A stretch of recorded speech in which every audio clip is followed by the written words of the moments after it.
This is the RPM Podcast. We could have gotten it right for the first time ever in this whorehouse of a town. But you tore it to shreds. You replaced it with cleavage and fart jokes. Eric, no gag reflex, Brennan. I always wanted to keep my women and my racing separate. It's not a sexist thing. I don't need Miss Red Cups and Miss Coors Lights and all that. I don't need that. Eric, Bump and splats. Graham, You get your skirt dirty, it's a bad thing. Sam Ballard Jr. I like dirty skirt. Nick Rendo. Longer, lower, wider. And Josh Matthews. That's also because of the bumps. Yeah, it was clean, and he wore gloves. Okay, I have pictures.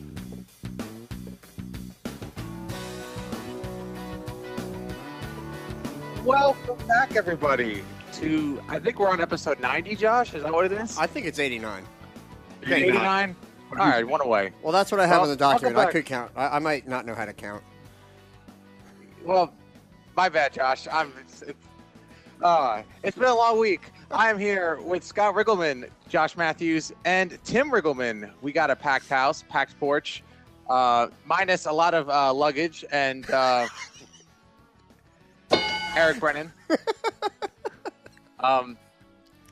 So before we begin, gentlemen, how was your week? Keeping busy? I know I had nothing to do besides sit on my fat ass all weekend. Scott, what have you been up to?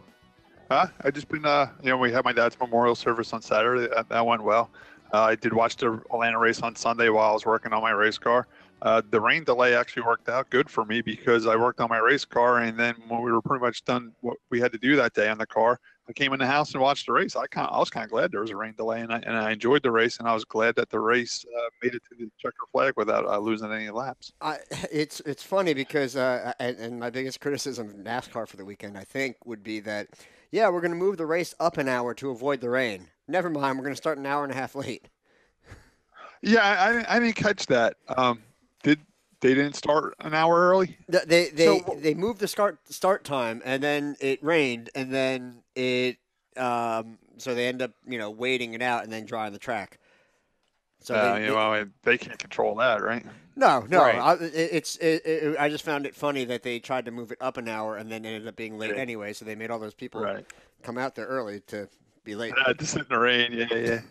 So, and side note, at your father's memorial, I want to say, I think the Filliman Brothers racing movies were probably the hit of the event.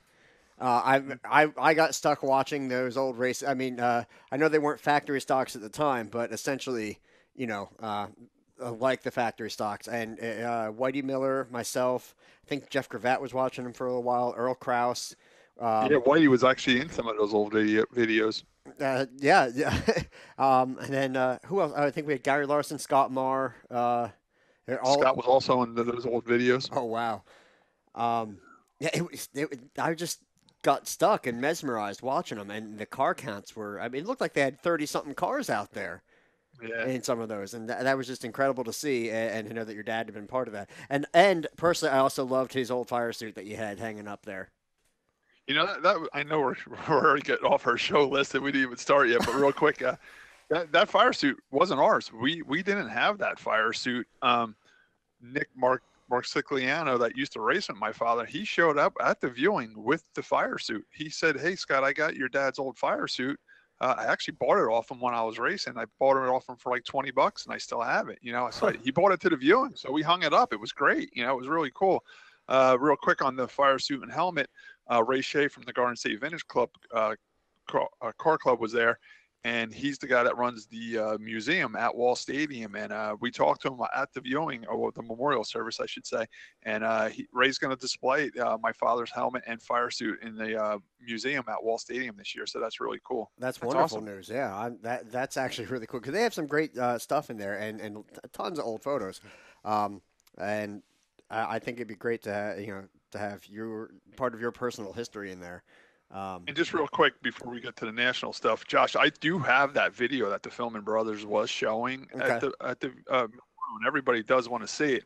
Is there any way I can give that to you in the DVD form and you can post it on YouTube or post it on the RPM podcast website? I believe I can. I believe I have a way that I can make a digital file out of that. All right, cool. I'll try to drop it off to you and we'll try to get that on so our listeners can see what we're talking about here, and it'd be really cool for everybody to see it. Yeah, absolutely. Well, we talked about car counts earlier. One of the lowest, I think the record lowest national NASCAR Cup Series race in a long time. Only 36 cars this weekend at Atlanta Motor Speedway.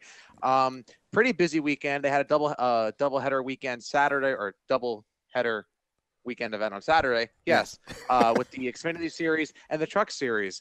They did the Xfinity Series first, I think 2:30, ended at 4:30, and rolled right into the truck race. Did any of you? I know you guys had the Memorial Saturday. Did any of you guys catch any recaps or anything of that, Tim? No, I was busy doing stuff for my dad's thing. I didn't see any of that. We were busy doing my dad's stuff, but we did have a repass dinner at Woody's restaurant after it, and we did have the truck race on while we were at the repass dinner. So we were able to watch the last half of the truck race at the repass dinner. All right, so we're going chronological order here. That the Xfinity race was boring, typical Xfinity race. Kevin Harvick led and dominated in that 98 Stuart Haas car. I believe it was a Stuart Haas car he won in. Stuart Haas upped their Xfinity program this year with Ford and all that. So that was cool to see. Wasn't that car number 98? Isn't that the yeah, Andy Biaggi or whatever team? I don't know. I'm gonna double check because I could be wrong. I think that's the team that Eric Almirola drove for at Daytona. It might have been Biaggi. That's a weird name they have. Well, I think regardless, they are partnered with oh yeah, without a doubt. Haas. I mean, they're definitely through Ford and through Stuart Haas, but there is a separate name for that team. It was a team that Casey Mears used to drive for when they first came into the series. Eric Almirola raced for him. Eric Almirola actually, I think, won Talladega with them last year. Yes, but look up their name. It's Stuart Haas Racing with Baja Daha Betsy or whatever it is. Yeah. I think it's a California. I think they're. I think it's a California-based team owners. And it sounds like it. And they were very heavily involved with Eric Almirola. And now that Eric has moved over to Stuart Haas, I think they've joined on with them too, and it's a joint venture. And yes, they put it blatantly. They kicked everybody's ass Saturday, right? They did. And this new term, and I wanted to talk to you guys and ask you guys your opinion about it. We heard a lot of drivers refer to it right off the gate on Friday, was the term Harvicking.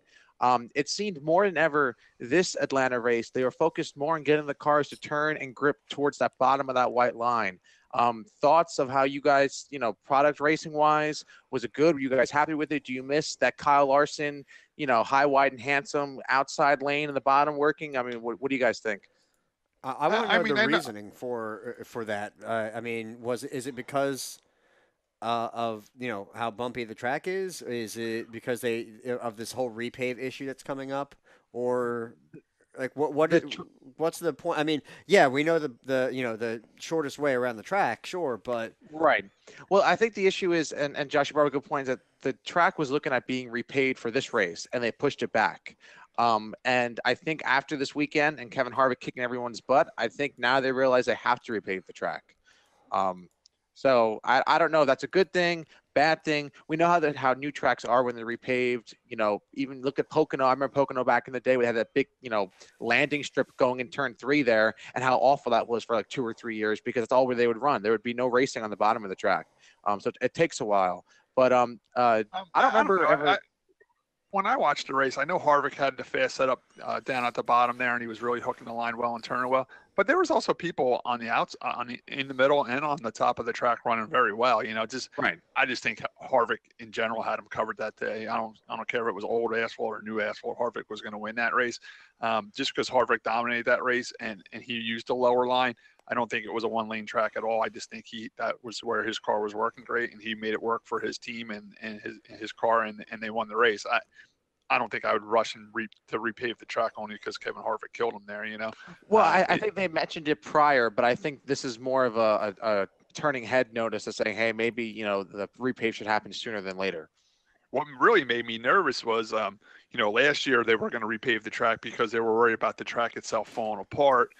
and having weepers and stuff with a lot of rain. And they did have a lot of rain down there this weekend, but there was no weepers. We never heard anything about weepers, and the asphalt held up fine. So if I was them, plus with their low fan count there, I don't know how they're doing financially, but I wouldn't repave it. I would just leave it alone. I know the drivers didn't want it repaved for the most part. The drivers tend to love it because it's kind of that older feel, but at the same time, I don't know. It's old and bumpy and lumpy, kind of like Eric Brennan's love life. But nonetheless, we move on. Saturday night was the truck race. One thing I want to say about the asphalt before we move on to the subject is weird thing I've learned about racing with my traveling that I do in racing. Up north, we all want the tracks repaved. We like when tracks get repaved. We think it's awesome. Right. Man, I race down south. The more wore out the racetrack is, the happier those guys are. It's just like two different things. So with Atlanta being in the south, let it be a wore out racetrack. Let's keep racing on it. It's not falling apart. There's not water weeping up through it. Leave it alone. Let's race. Who owns Atlanta? Is it NASCAR or is it the other big company? If I had to guess, I would say it was the NASCAR SMI or whatever they're called. I don't think it's a Bruton. I don't think it's a Bruton Smith track. I was just going to say, is it a Bruton? Because Bruton is known for doing some kind of. Well, Bruton likes bumpy and wore out racetracks. Yeah. I mean, they used to call them the humpy bumps in Charlotte. They used to have the bad bumps. They left them there for that reason. They thought it made exciting racing and made it challenging for the drivers. Bruton, he does own Atlanta. It's part of the Speedway Motorsports Incorporation. Okay, yeah, I mean, but he was willing to repave it, and the drivers told him not to. So he said, "Well, I'll keep the millions in my pocket and not repave it." And you're right. Maybe they will leave it alone. Maybe they will repave it. I don't know, What they should do is try to sell some of those grandstands because, like you said, Scott, the attendance was awful all weekend. What I think they should do is take that money and save that they're saving there and pave North Wilkesboro and open that back up with the money. Oh, here's the North Wilkesboro thing. It's over. North Wilkesboro is over. It's falling apart. Vandalized, it's done. It's not coming back. You'd race there tomorrow, dirt and everything on there. Oh yeah, I would race there tomorrow, but I don't see our Elite Cup Series being there. I didn't say anything about the Cup Series. Speaking of falling apart, you had Kyle Busch, who looked like he was going to run away with the truck race. However, his tire fell off at the end of the race. Tim and I were talking about it before we began the show. I don't know if any of you guys happened to catch that when you guys were out and about, but it pretty much looked like a pretty consistent Kyle Busch show. And with all these new pit stop changes and whatnot, it was a pretty slow stop. And Kyle Busch, I think, just got up and left the pits without any, warning, heads up. And the rear tire changer went over the left driver's side of the car. And there was no communication. And whoa, whoa, whoa, whoa, sounds like go, go, go, go. And Kyle Busch ended up pulling away and only going on 3 wheels. So I don't know if you guys caught stop help? Now, was that a pit gun problem or was it miscommunication?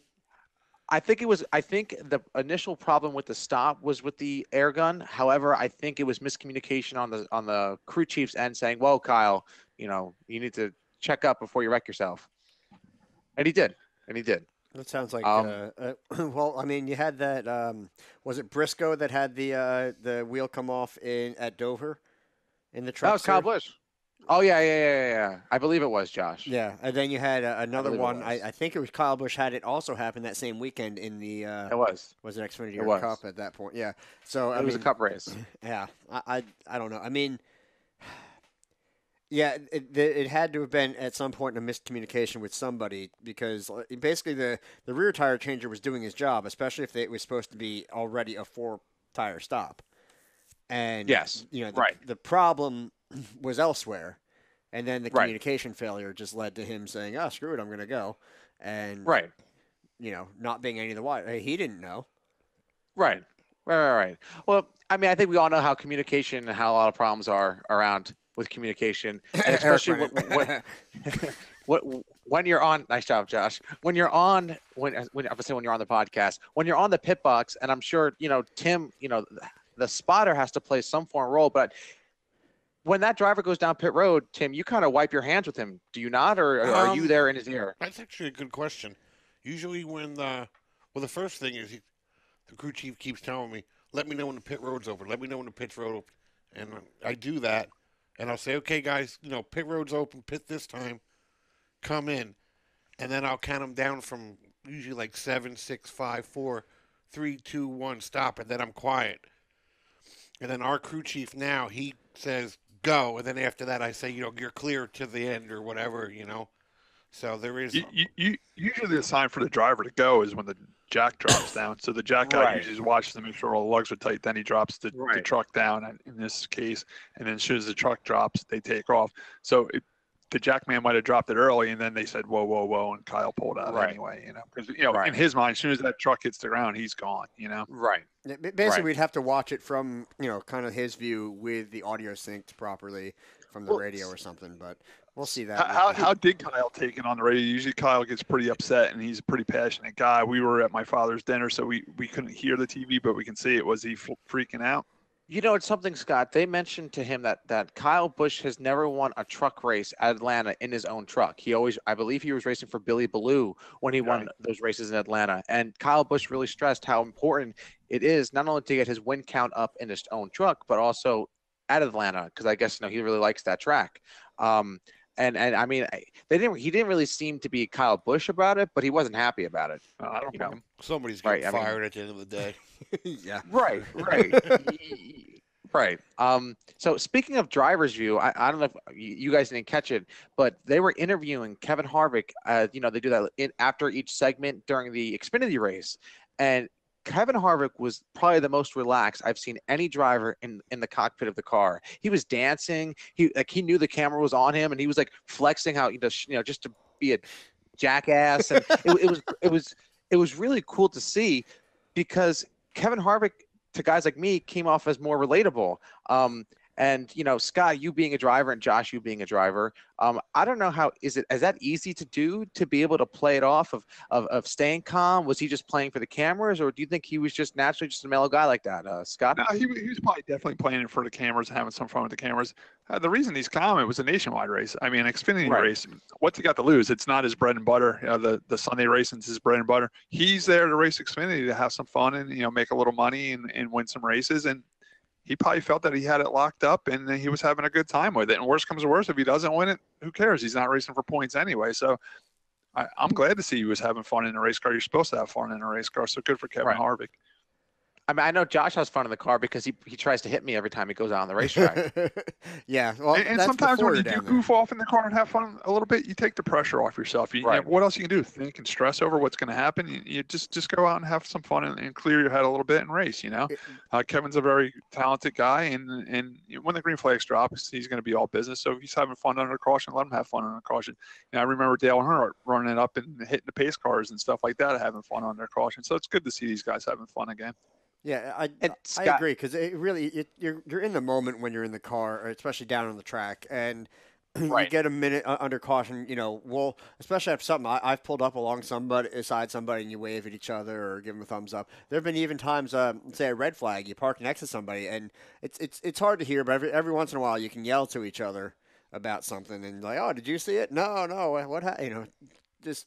Yeah, if you watch one of my in-car cameras, there was a red flag, and we all just made it through. I think it was me, Elliot Wall, and Richie Burns. We all pulled up next to each other because we were asking each other if our cars were damaged. I had Richie looking at the right side of my car, Elliot looking at the left. I'm looking at Elliot's right side of his car. I'm looking at Richie's left side of his car. We're trying to figure out if our cars got tore up in the wreck. So sometimes you do that too under a red flag or a caution. So you're saying you're not Sterling Marlin? No, we didn't get out and fix it ourselves. That's for sure. But yeah, it's kind of a weird thing. You kind of get in the moment, and you can be nervous, but I think part of it is I'm not busy trying to change a rear or something in this, and you're just like, oh, I'm going to enjoy this moment and have a little bit of fun, and like you said, that happens. For Kevin Harvick, he had what he had. He knew he had a great race car. There was nothing else you can do but race it and have some fun, and that's what he was doing. Good for him. Right. Well, and to put a bow on Saturday, shout out to Jesse Little. Finished 8th in the truck race for that little team that couldn't. He did a great job running that truck and the 97 truck, and it's looking up so far for this season for the 97 and the Jesse Little team. On Saturday, too, I also wanted to bring up John Hunter and Nemechek. I know he took his sponsorship dollars that he had for the full season of the truck series. He could have ran a full series in the truck division, a full season in the truck division, but instead he took the money that it would take to do that and took 10 races in the Xfinity car. Do you know where he finished, Sam? I know he was running up front. I think he ended up 4th or something like that. Yes, he ended up in 4th. He did. Yeah, so I mean, that's money well spent for him. You know, he wants to show that he can run in the Xfinity Series, and he's got a 10-race deal, and let's see if he can make the most out of it. He's off to a great start.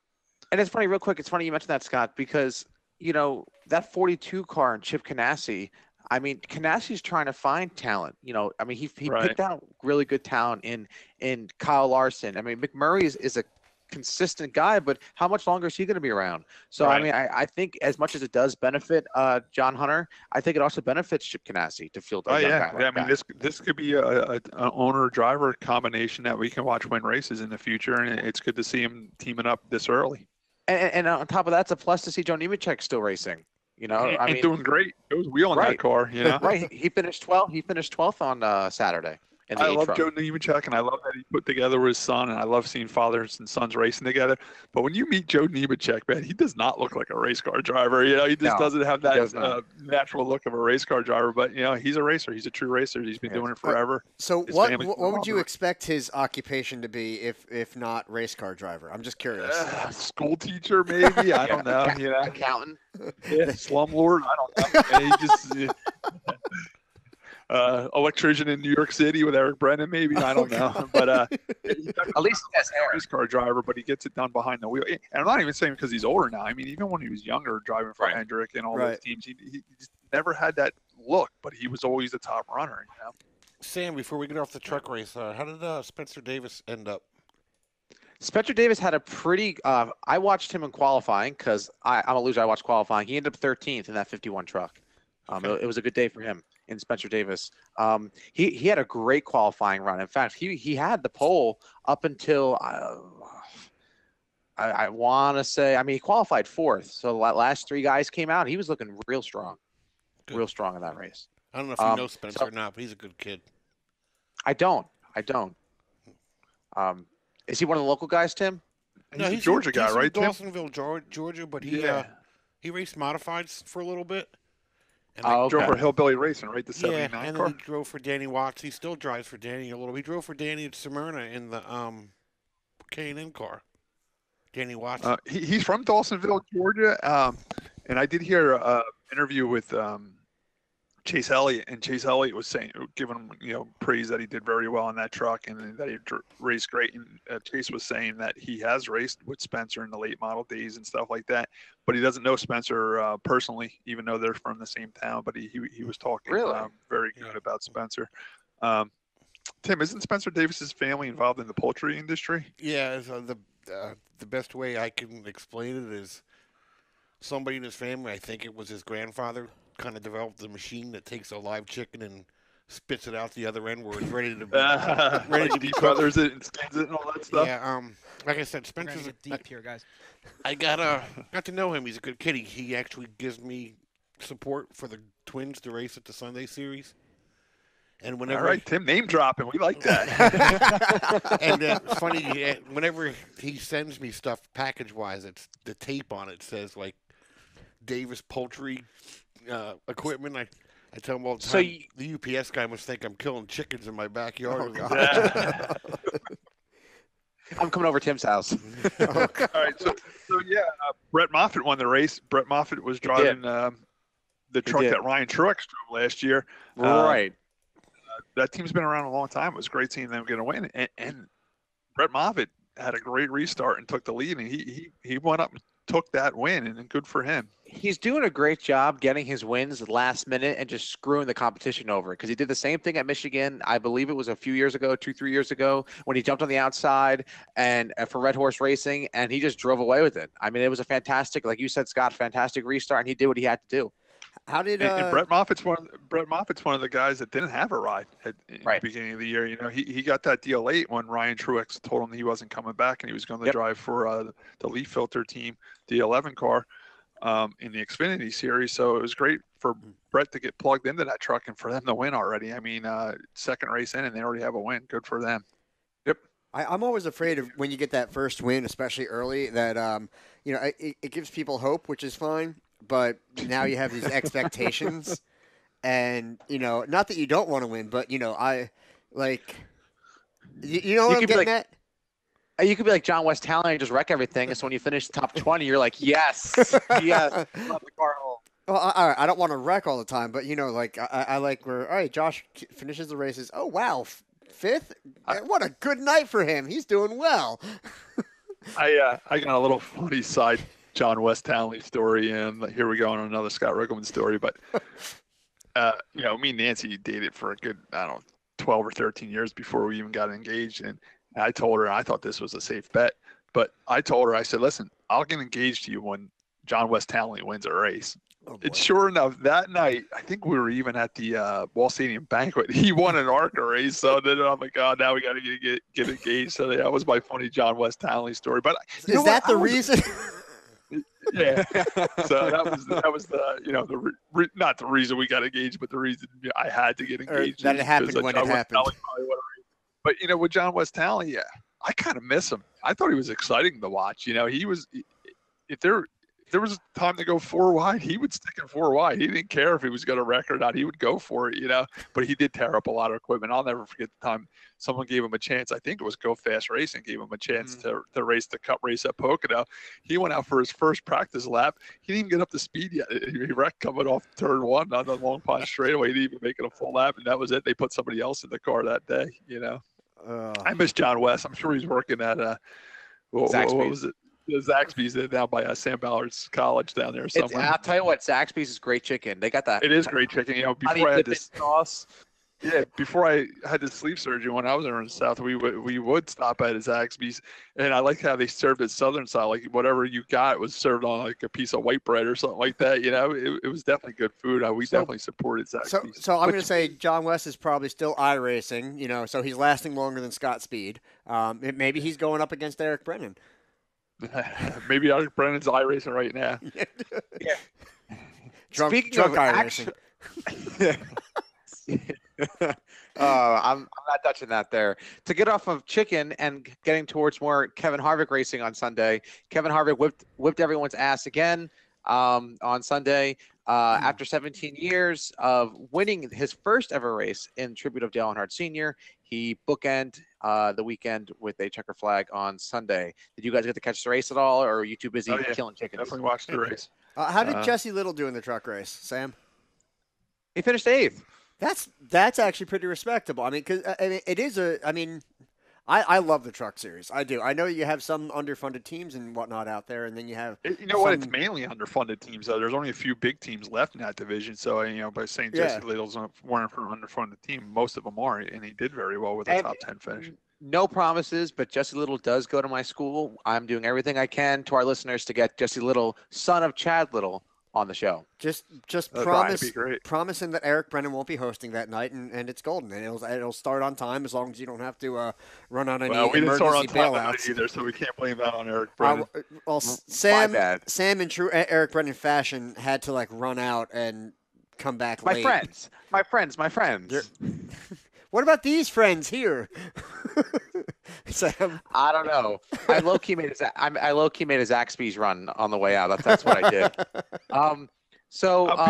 Before we get off Atlanta and move on to some other stuff, there was bad attendance, and it's been known to be a racetrack with bad attendance. I think their date is unfair. To try to do something. Atlanta's pretty close to Daytona. They're not that far away. They're just the next state over. I'm wondering if there should be a break after Daytona. Tim said when he came home from Daytona, it took him 36 hours, and he was still tired. It's a long week down there, a lot of racing. It's the biggest race of the year.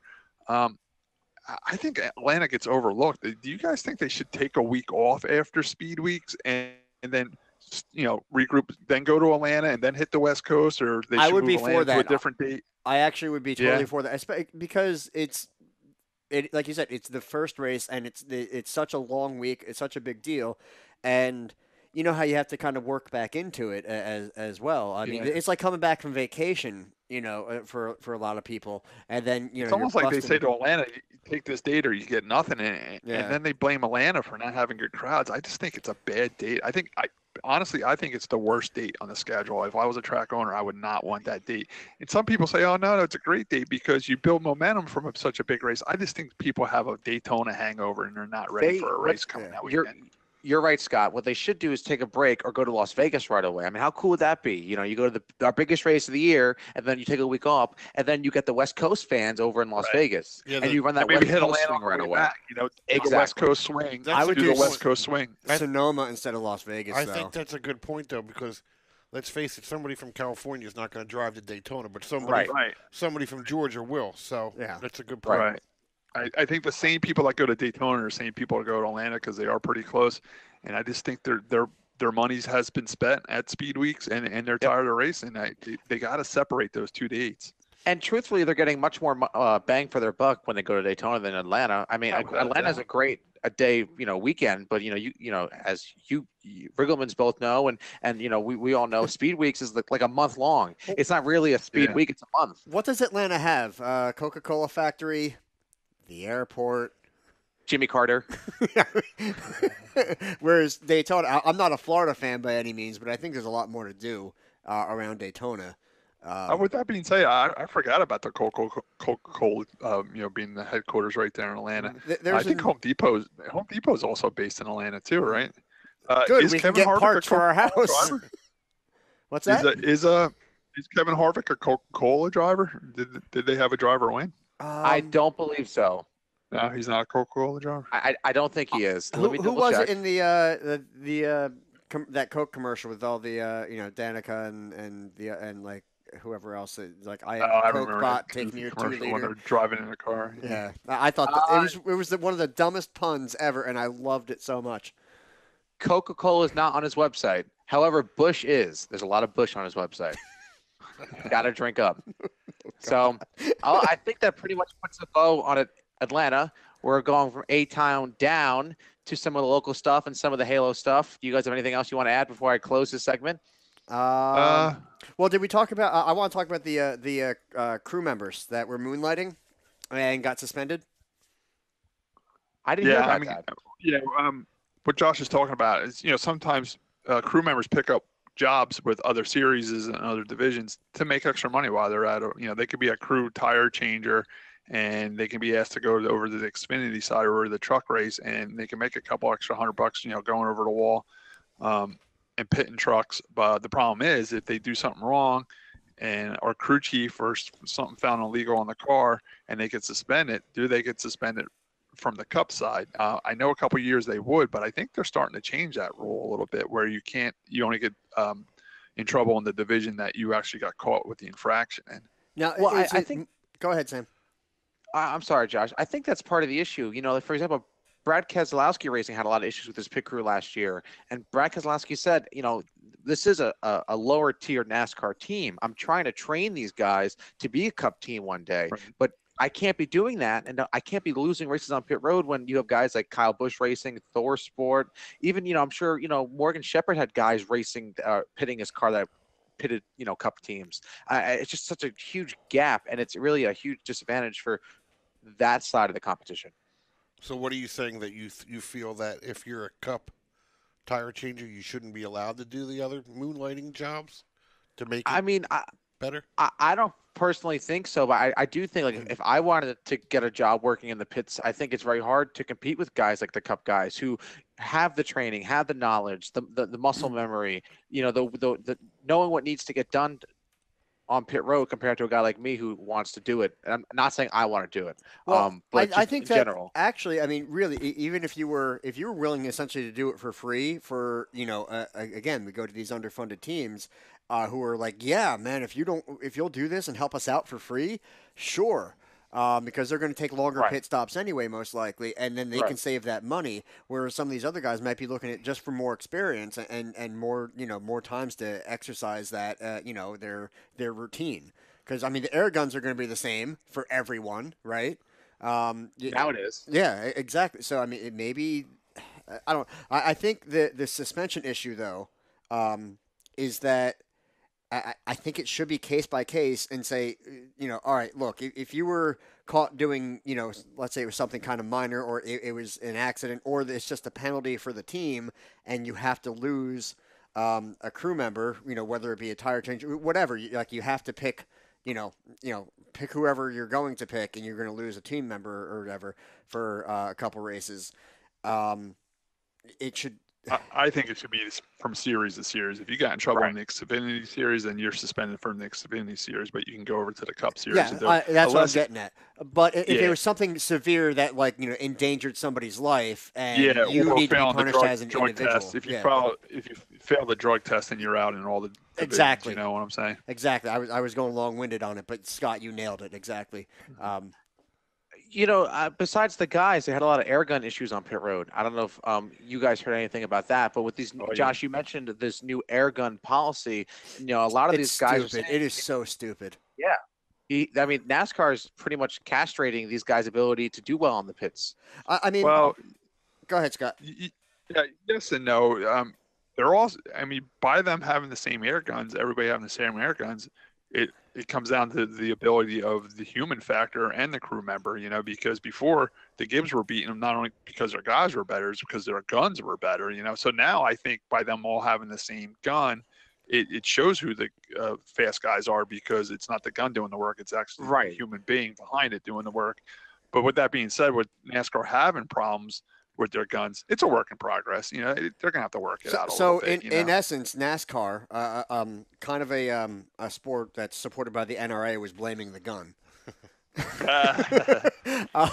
That said, they won't be flying with United. I'll tell you that. Well, like Tim was saying in our pre-show talk, a lot of times it wasn't the gun; it was the connections to the gun, or it was the airline, or it was the regulator. It wasn't the gun did fine. It was the connections that were failing. I actually I like the idea, because it was really smart for people to invest money to enhance their the guns to make the pit stops faster. That's great thinking, but at the same time, I like the idea of everybody kind of having the same gun to level the playing field, because I like seeing the human skill involved.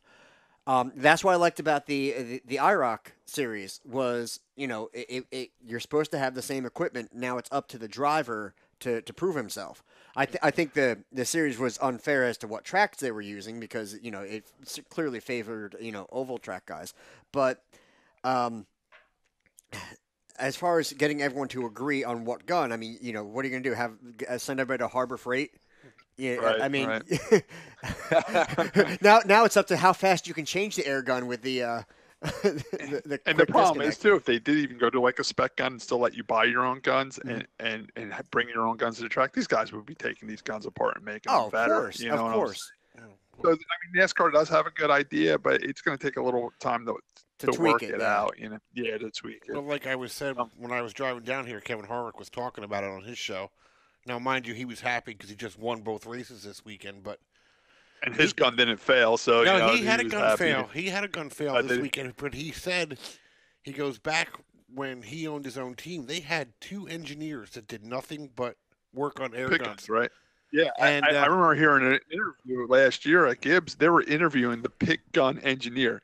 When you have a pit gun engineer, it's out of hand. Let's do some type of. Kevin Harvick, that's basically what he said. But he also said too, when their gun broke, they didn't go, "My gun is broke. My gun is broke." But now that they're using NASCAR's gun, they're like, "My gun is broken. My gun is broken." Right. Now they're blaming NASCAR. Before, when their own personal gun broke, they would hide the fact that it broke. Now they're advertising that it broke. He actually did stick up for NASCAR a little bit. He says it's a work in progress. And I didn't know, but they use the same guns on Saturday too, and Sunday. Yeah, it's truck series too. Yeah, so you across the board. You have a 2-day-old gun by the time it gets to you on Sunday. Mm-hmm. Supposedly they go through them and check them after each race. I would say, did they impound the guns? Yes, they go back into. He said they go back into a lottery, and they actually changed it. I could say, you get gun 128 and 129.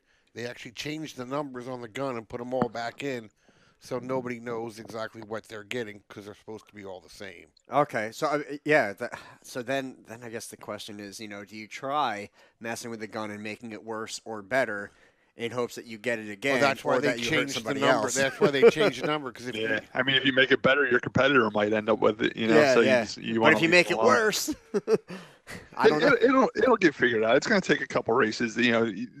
There's no way you can test what happens in a race by certain crew members, so they're going to have a few failures in the beginning, but they'll get it worked out. And then again, the NASCAR, the teams will figure out.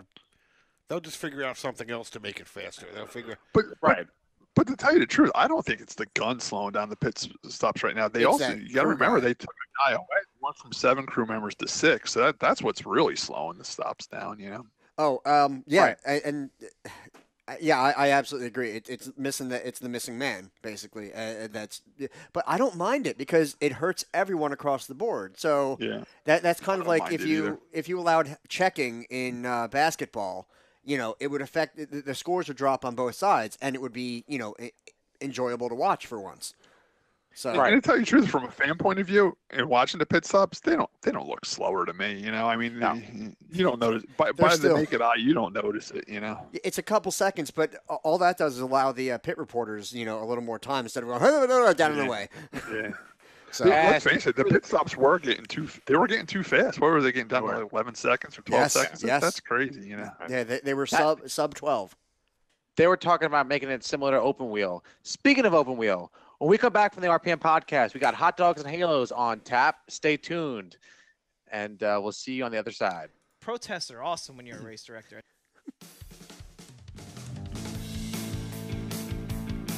Hey, this is Josh from the RPM podcast. Like our show but hate Eric Brennan's New York accent? Well, follow us on Facebook.com/RacingPodcastNJ, and he promises to lose it.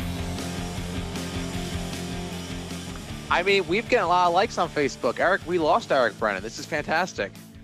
We didn't just lose the accent. We lost him. Now, let's touch base on the Eric Brennan thing, just so the listeners know at home. We haven't lost Eric Brennan. He's the man with the golden voice. He can't be replaced. A lot of people don't know it, but he is a graduate of the Connecticut School of Broadcasting, so he's very important to the show. The reason Eric is not with us tonight is this his birthday. He's turning 28 years old. Happy birthday, Eric.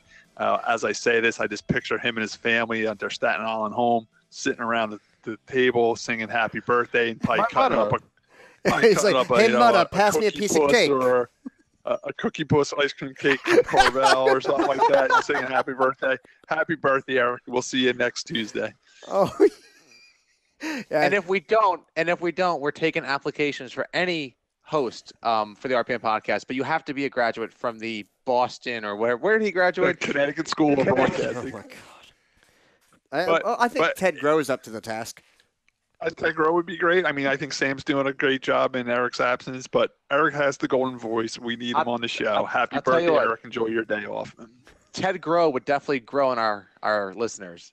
Yeah. All right, I'll stop. That's all right. Womp womp. All right. Speaking of Eric Brennan, Martinsville hot dogs. Well, yeah, there's a big controversy over the hot dog situation. It's a huge, as our president would say.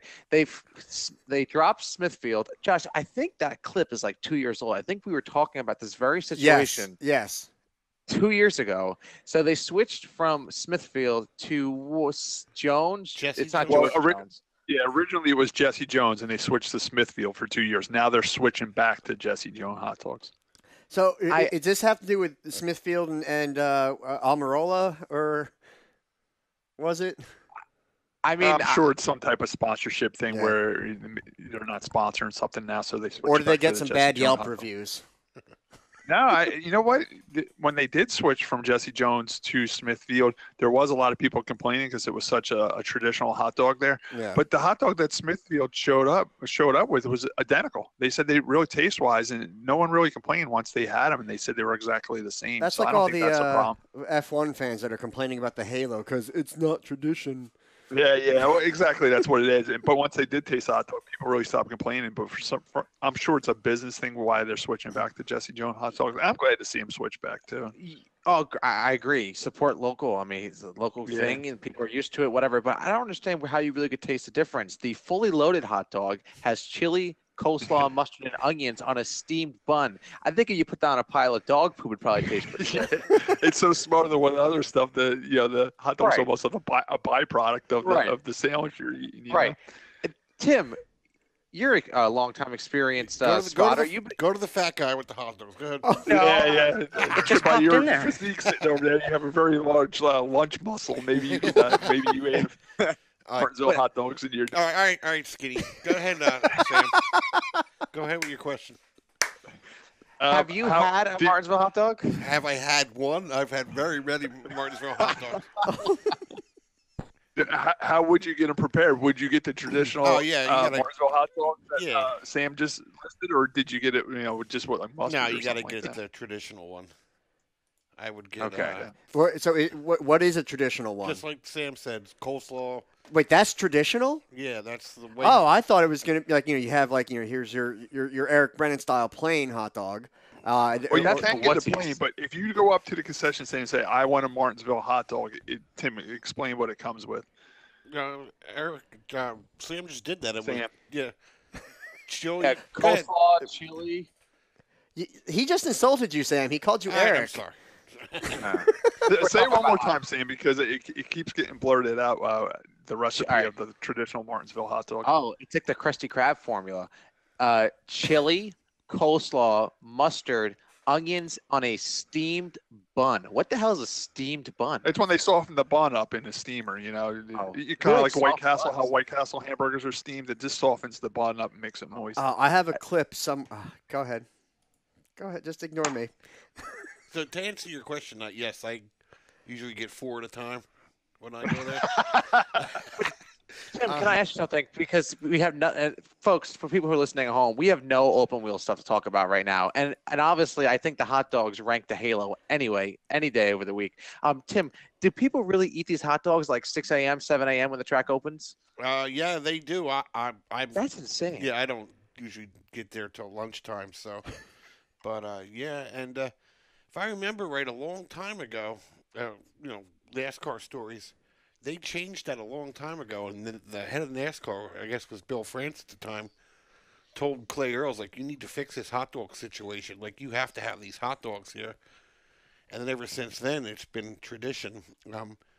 They are like the reddest, brightest pink hot dog you've ever seen in your life, and that tends to throw a lot of people off. I'm not scared of that. The only thing it does, it can make for a long day in the spotter stand if you eat too many, if you know what I mean.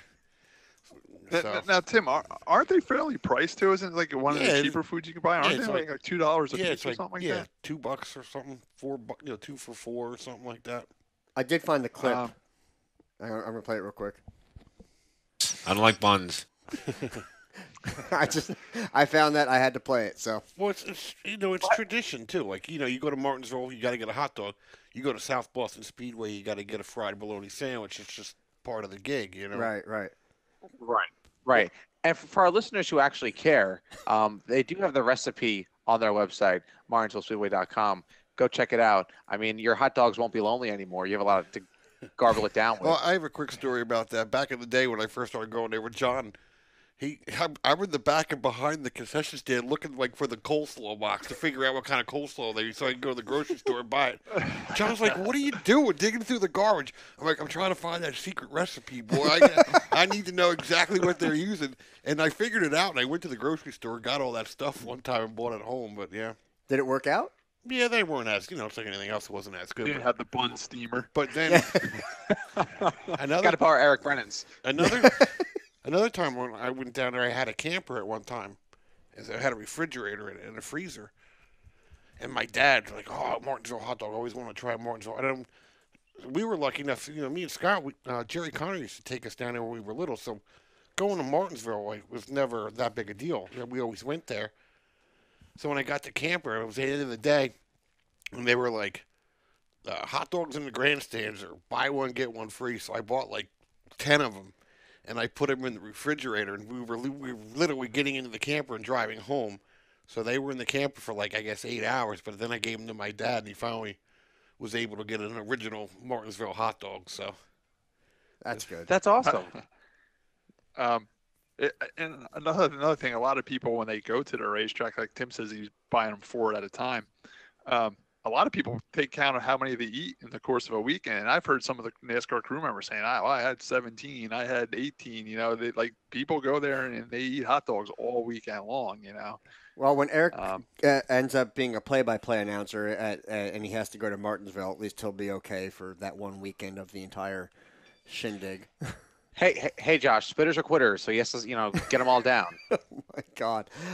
Anyway, speaking of colors, because Tim mentioned he likes that bright pink hot dog. F1 has been unveiling their paint schemes or liveries. Yeah, I said that to that angers Dan Thomas. So I like saying livery now. I don't. Anyway, the Force India pink F1 car is back. It's sexy. Don't listen to Josh. It reminds me of a Martinsville hot dog. It's fantastic. It's great. It's great. Yeah, you love it. Check it out. F1.com. More importantly, Vettel put Ferrari P1 on the second day of F1 testing. But pretty much all the other statistics and stuff, you guys know how it is. It's typical sandbagging. It's just them going out there, showing their toys, seeing how pretty they are. I think if anything, it's almost like endurance testing for some of their equipment or whatever sensors they're going to be trying out or new technologies. Especially for Honda, they need it. But it's definitely just more of a week just to get Nick Rendo primed and ready and lubed up ready for the F1 season. But if you want to go check some of that information out, it's on F1's website, Formula1.com. Speaking of Formula One, they mentioned how they might be talking about Bernie Ecclestone talking about having F1 go electric. Boogie, woogie, woogie. Now, how do you guys feel about that? I have to say, all right, I don't.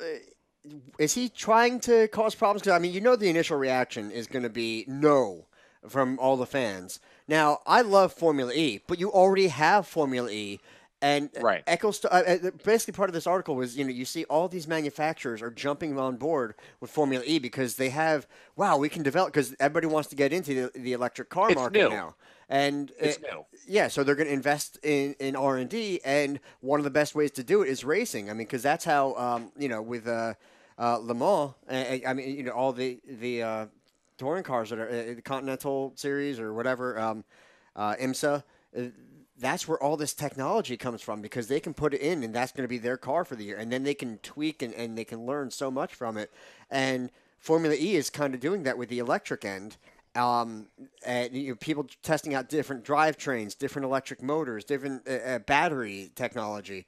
Right. And it's great for these manufacturers, especially if they're going to be marketing electric cars, which, Scott. Eventually happen. Sooner or later, we are going to have more electric cars than we do now. The downside, if they go to all electric, could be they could lose sponsorships. You look around at these racetracks, and a lot of oil companies sponsor these races and sponsor these race teams. You see signage for all types of oil companies. You put an electric motor in there, these oil companies are going to pull their money out because they want gas-powered motors with oil in them. You know what I'm saying? They still got gear oil, and the tires are kind of a derivative Oil-based. of oil, and the asphalt takes some oil. So, but that's about it. Yeah, you're not going to have anyone. The cars that people drive to the track have oil in them, right? But, I don't know. I'm stretching. Yeah. But you actually have a really good point with that. Now, the thing is, I don't want to see it in that that's basically just going to try to tear Formula E apart when you already have this. Other than Formula E's tracks could use a little bit of work because they end up being kind of narrow, and because they shorten them, they have these weird. It's a go-kart track. Yeah, but the walls are so high. The big thing about the race in New York was that you wanted this backdrop of New York. You could hardly see anything. It was in like a harbor or port there, and. The walls are so high that you can't get it. You didn't get that backdrop. They were just these like 2 or 3 concrete block high walls with a fence, and they must have called Trump's people with the wall. That's probably why that's what it is. It's R&D for the wall. That's what it is. How many laps is an average one of those races? Formula One, it's anywhere between 50 and 75. Yeah, it all depends on the track, but it's 50 to 75. Now, under green flag race conditions, do you think a battery would hold up that long?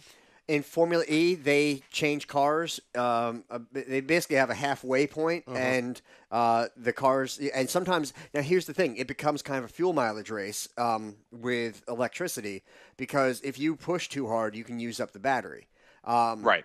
And it's been kind of a problem. And they do have a pit stop where they have to switch cars and they get into another car for the second half of the Now race. you need 2 cars to go racing. Yeah. Now, I don't like that at all. that is going to be phased out. Right now, it's a limit on I'd the rather battery see them technology. switch batteries and You know what switch could cars. very easily could happen there too. They could have 2 totally different race car setups. Like the first one, they just go out there and ride around in, and then the second one, they got the flamethrower car. It's got a totally different setup in it, and go out there. And, It's not a bad idea, and some the setups can be similar, or they can be tweaked for that.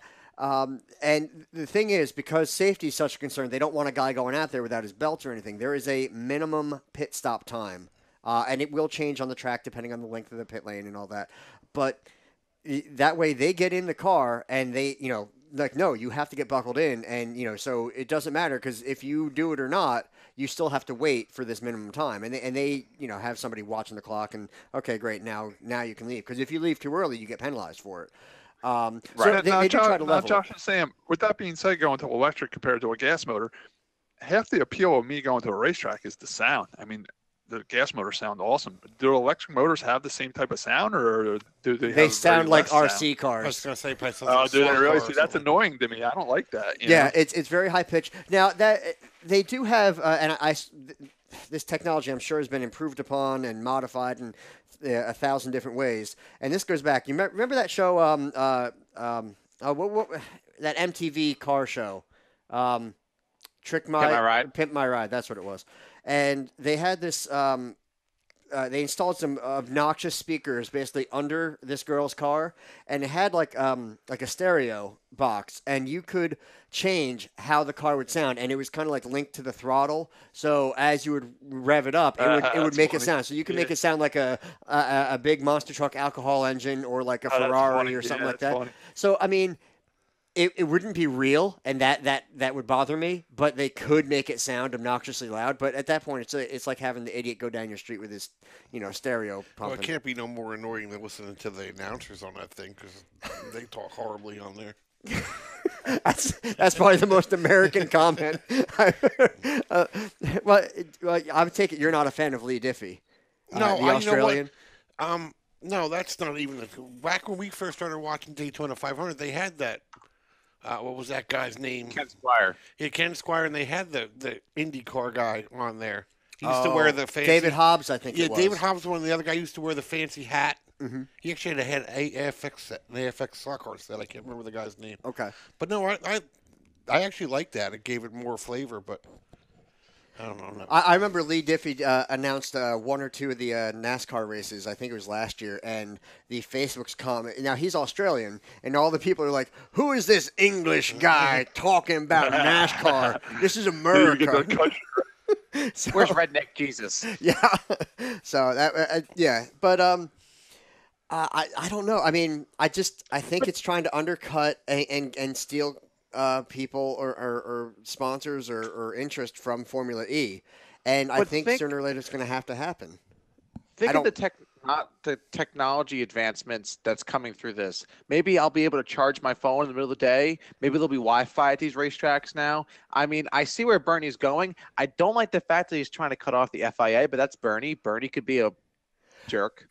Bernie's always going to be Bernie, and it's these weird, fantastic ideas sometimes, and nothing may come of this.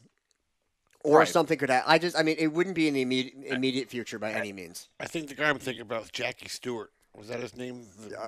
Sir Jackie Stewart. Yeah, he's cool. But Josh, I disagree with you. I think there is something to it. I mean, they already started Formula E, so they are testing the waters of electric engines. I think they will go to electric engines within the next 5 to 7 years. I think it's a natural. Wow. Yeah, I think it's a natural progression, and I think you're going to see it sooner than later. So, Scott, when are you going to trade in your V8 for an electric motor? Well, never, I hope. But I mean, let's face it. I think the world is going to see a lot more electric motors soon. The only thing holding it back now, honestly, is the oil companies. They got so much power. That and the battery technology is. I mean, it's just the capacity isn't quite there yet. But I will say, there with the lithium batteries and stuff like that. Oh no, it's coming. It's just. I mean, there is R&D that has to happen with it yet. And part of the reason that they don't just change batteries and that they change cars is because the way the batteries are and the way that they have to be encased to, try to, have some safety. Think fuel cell, but for batteries. Right. Because they can melt down, explode, and all sorts of things. Like they actually have a way for the drivers to get out of the car so that they don't contact. They have to jump off of the car after a wreck. That way they don't get electrocuted and killed. But they have the way that the batteries are put into the car is so integral to the structure of the car. Think kind of like a unibody type of thing going on. No, so what's the weight difference? They got to be heavy, right? Fairly heavy. I'll show you a clip after or during the next break. And I don't know the actual specs on the weight, but they're lighter than it would have been, 20 years ago, but still not. Still heavy. So if the batteries are placed in a good spot, it could help the handle on the car if they're down low to the left, or center for road racing type stuff. I mean, it can definitely help the car handle better.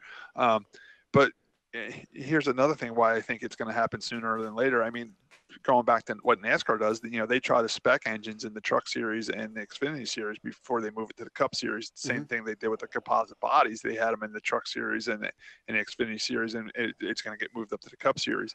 By Formula One starting the Formula E Series, they're testing it. They're going to bring it to their big series sooner or later.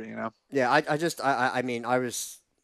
I'm not sure on your 5 to 7 year estimate, but I think eventually it will happen. I just don't know if it'll.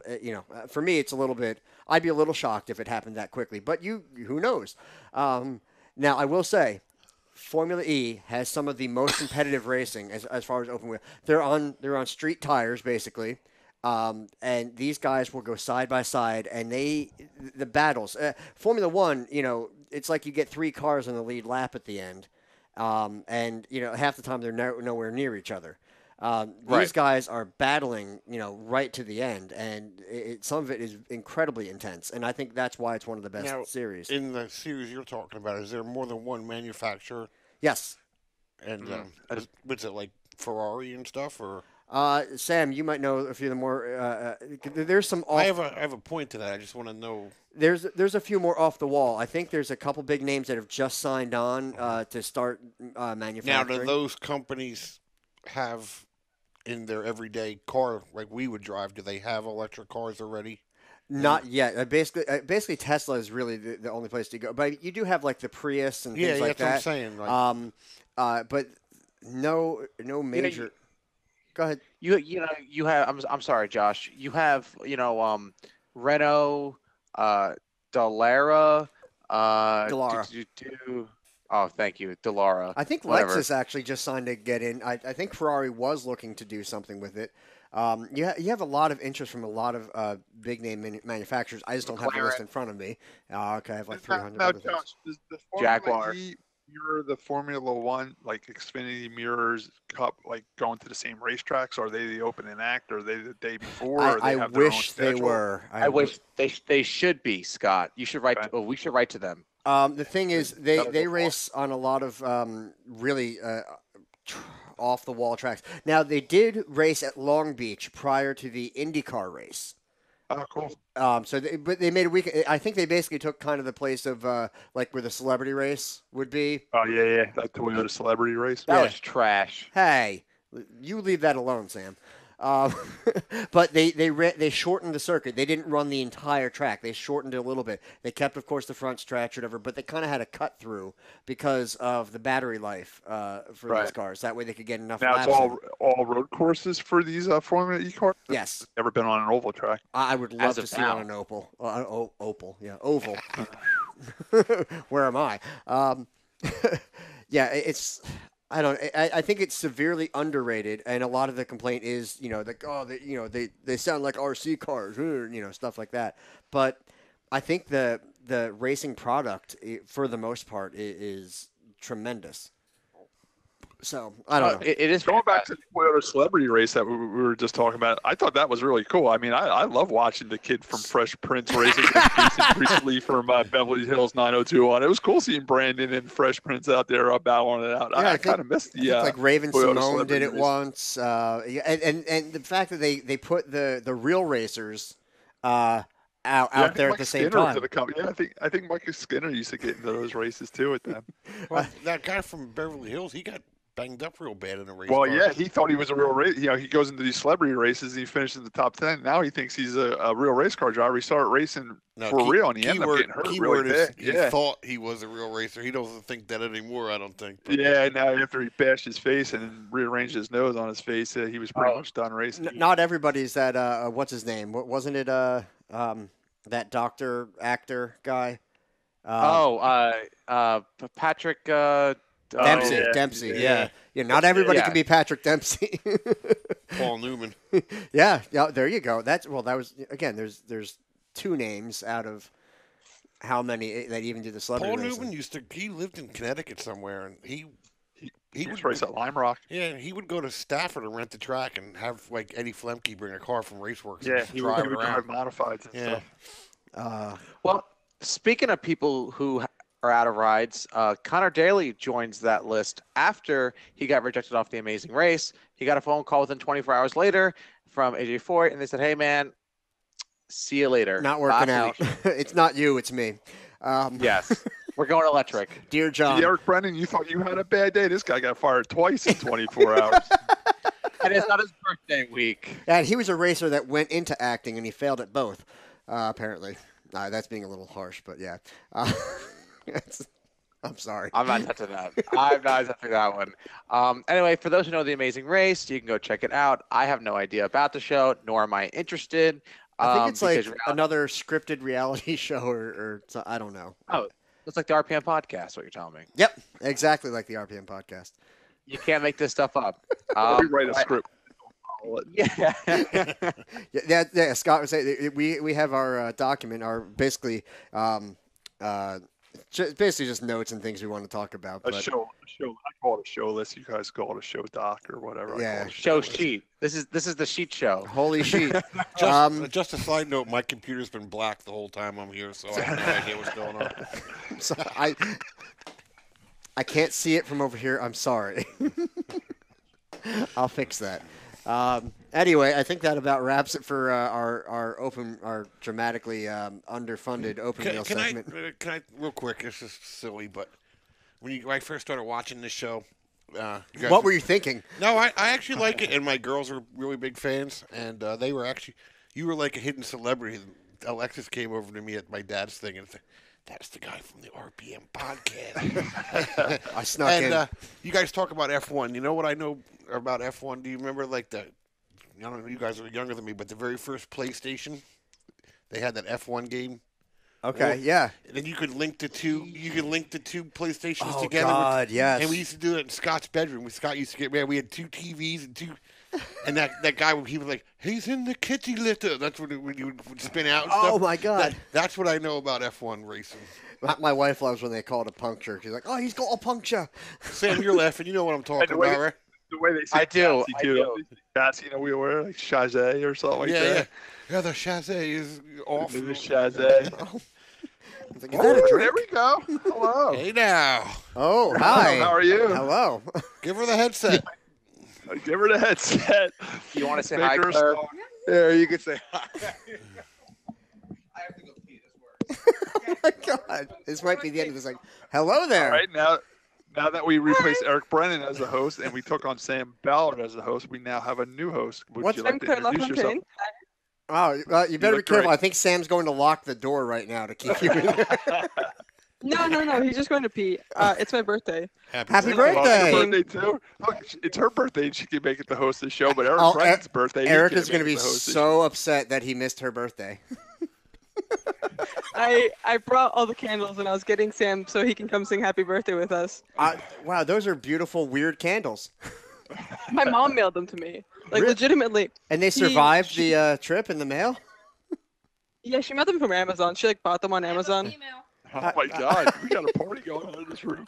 Sam. Oh my goodness, Sam. But she's dating Elliot, but I am single. Ooh. Good to know. Ellen, come. Ellen, come. Come say hi. I don't know who any of you men are, but Hi. Hello, How are Ellen. you? How are you, Ellen? Hey, can you do us a favor while you're there, though? Can you take down that Jimmy Johnson poster behind you? You just See rip the it, poster rip it right behind you? down. Yeah, can you just take that right but down? it's so big. No, just take it. Oh, New soundbite.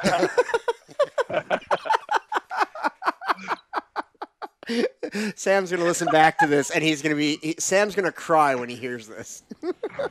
it's a good thing Eric's not here tonight. No, Are no. you just recording the? It's being podcast? recorded. You're Trust on me. the air right now. You're on the air right Okay. You are Happy you birthday. are officially on the RPM podcast right now. Oh, thank you. I'm a very bad speaker. I interrupt people all the time. I don't finish my sentences. So yeah, this is gonna be great. Oh, it's gonna be a lot of fun. Do you like Has Sam racing told at you all? anything about us? No. Oh, Okay. Have you ever watched the race? I watch Formula One. Yeah. Ooh, we're Formula One segment We're right doing now. that right now, so Oh, perfect. really? Yeah. yes. Yeah. Oh wow. So No, don't leave me. The Formula, Everyone is gone. the Formula One cars are talking about going with electric engines and rather than gas-powered engines. How do you feel about that? I have actually gone to a Formula E race before, and Oh, it's my really, goodness. really interesting. Yeah, in Miami, because I'm from South Florida, and it's really cool. But at the same time, you sit there, and it's this weird thing because you sit there, and it sounds like toy cars. Yeah. They That's sound what like we were toy just cars. talking about. We were talking about sounds the like an appeal of RC car. racing. Yeah. Yeah, we were talking about the appeal of racing for us is hearing the gas engines and the roar of the engines. By them switching to electric engines, Josh had mentioned that they sound like RC cars, and now you come in and, 100 yeah. as a casual fan of racing, and you're saying, you're turned off by the sound of the car. That it sounds like a toy car to you. It 100% sounds like toy cars, and like having been there, but it's really cool because it's an aspect of technology that I'm not sure that there's. Oh, do I have tea? Oh, thank you, sir. Thank you. Oh my God, such a ladies' man. I'm talking about Formula E. Yeah, keep going. You're doing very well. was We were talking talking about- about the technology also. We think Formula E is a great thing because in the car industry, they are talking about getting away from gas engines and going to electric powered motors. Do you think that's something that we'll see in the near future? Probably, but there's a whole like I want this to be a car. There's this whole like you're in a Tesla, you're in a car, a high performance vehicle, and you're going super fast, and you want that noise. You're conditioned to hear it. It's like they're eating my cake. No, Okay. I'll be back. Okay. All right. She's doing so good. Josh, you got to use some of that segment. She was doing really good there. Oh my God, this is gonna be fun to edit. I don't know how much I'm gonna leave in. Probably a lot of it. Other than Sam's, not even like this. This I might have to cut out just because. Yeah. But she was doing very good. I mean, it was great that she brought Yeah, up it's the a point good that fan. the Yeah. electric cars sound like toys. Yeah, that's a good fan. Opinion. Come sit. I don't want to be alone. I need to get Yeah, Sam come. the other mix, the same setup Scott has, so he has a second headset. No, you're Ricky has Sam. a lot of things. He doesn't have two headsets there. No, his mixer only holds one headset. Sam. Now, girl drinking iced tea. When you're done drinking your iced tea, can you tell us how you ended up at this Formula E race? Are you a fan of racing, or did someone bring you to the track, or how did you end up at the races? Me thinking of Sunday mornings or me thinking of summers is waking up and listening to my dad watch Formula One racing and Oh, great. MotoGP. Eric, tell Sam to take a break. You're doing very good on this segment. We want to ask you a few questions. We They didn't said I'm realize better it. than you. Oh All my right, goodness. this is going to be on the air, so let's tell this story pretty straightforward, so Josh can add it. You said that you've been to a Formula E race. You mentioned that you were from Southern Florida by the Miami area, and there was a Formula E race there. We're just curious how you ended up at the Formula E race. Were you a ticket buyer? Were you invited by somebody? How did you know about the event, and how did you end up there? My dad follows a lot of different Formula One racers on Instagram, and he's like, "Hey, it's Sunday, let's go." And we went there and we bought a bunch of tickets, and we spent the entire day there. And we took the train to Miami, which isn't something that happens, but it's one of those things where it's kind of like concerts too. If you hear about it and you really want to go, you just go. And Right. it's this idea that you don't really have to be a big part of it to enjoy it, and you just take the opportunities as they come. And that's kind of how I was raised and how we spend our life.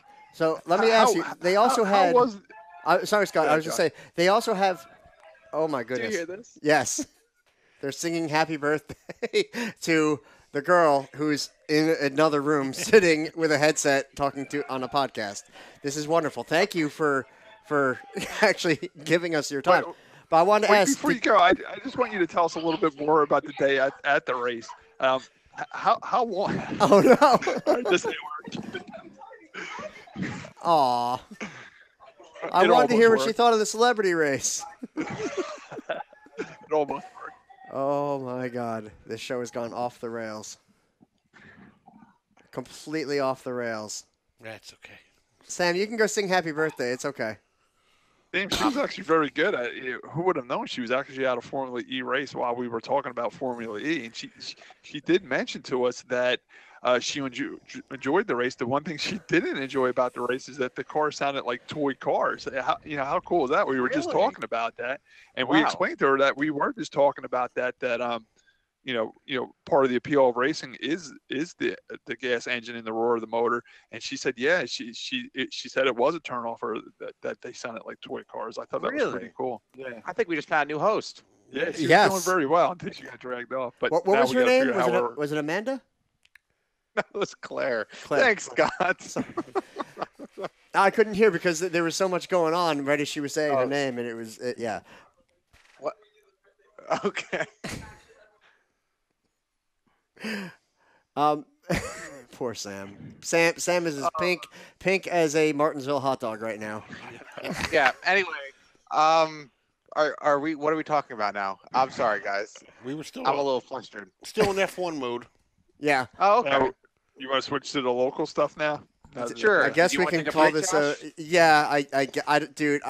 Do you want to take a break so you can go have a piece of ice cream cake there? I was going to take a leak and grab a beer. Yeah. All right. let's Well, take how a about break. that? I go grab a piece of cake. Go You get listeners, I don't know if we're still recording. We can see you on the local side. Go get some cookie Keep puss, listening. boy.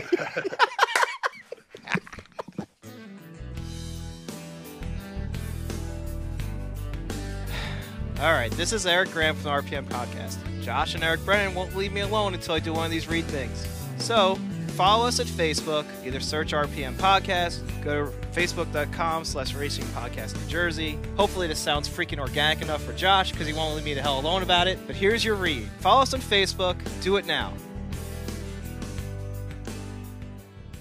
You should follow us on Facebook. I posted all the stories we talked about in our last segments and the one prior to our Facebook. That's facebook.com/Racing Podcast NJ. Welcome back to the RPM Podcast. I'm sitting here with Scott Riggleman, Tim Riggleman, Josh Matthews, and I am Sam Ballard Jr. Here in UNCC, down at the Matthews Family Studio. And Scott, you're over in Manchester, right? Yeah, Manchester, New Jersey. Manchester. I'm over there now. Manchester. I'm sorry. Speaking of being over there, it's local segment time. For those who are new listening to the RPM podcast, this is our time to discuss what's going on in the tri-state area or anything that has to do with local racing for modifieds, go-karts, whatever you name it, we cover it. My first story on tap here is the Lee Speedway sold. Lee Speedway USA is a track located in New Hampshire. I'm sorry. I just pictured Earl Krause saying that. Lee Speedway USA. Hey, what? That's how he says it, right? I mean, I don't sound anything like Earl Krause. Nowhere near as smooth, but you know what I mean with that nice emphasis on the. I do. Sorry. I do. For those who don't know Lee Speedway USA, it's a NASCAR sanctioned racetrack in New Hampshire. The track owners lasted for 33 years, and they disclosed recently today, being February 27th, that they were selling the track to a gentleman by the name of Ren, who sells propane. I sell propane and propane accessories. So he's pretty much Hank Hill. So Hank Hill is purchasing the racetrack. He's looking at continuing to focus the day-to-day operations with a new track manager, Joe Bassett, with a new ownership. So thoughts of you guys. Tim, I know you get around in a good way. Have you been to Lee Speedway USA? I Or have. have you not? I have been to Lee Speedway. John when he drove for Mario Fiore, we went there for an open comp race, which Jamie Tomino actually won. Really? Yeah. Cool track, a lot of history, and I'm glad that somebody bought it that's actually going to continue to run it as a speedway and not make it a shopping mall that's going to close down in 2 years. Yeah, hopefully, maybe he'll try to get a tour race there.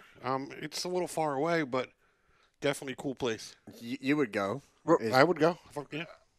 I also have been to Lee Speedway when I worked for Martin Truex Senior in the Old Bush North days.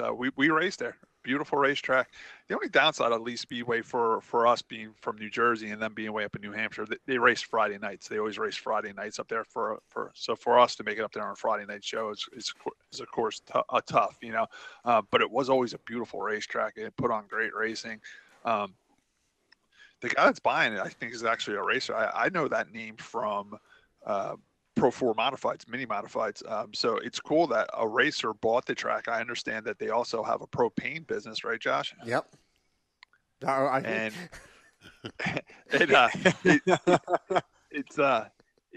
it's kind of you need.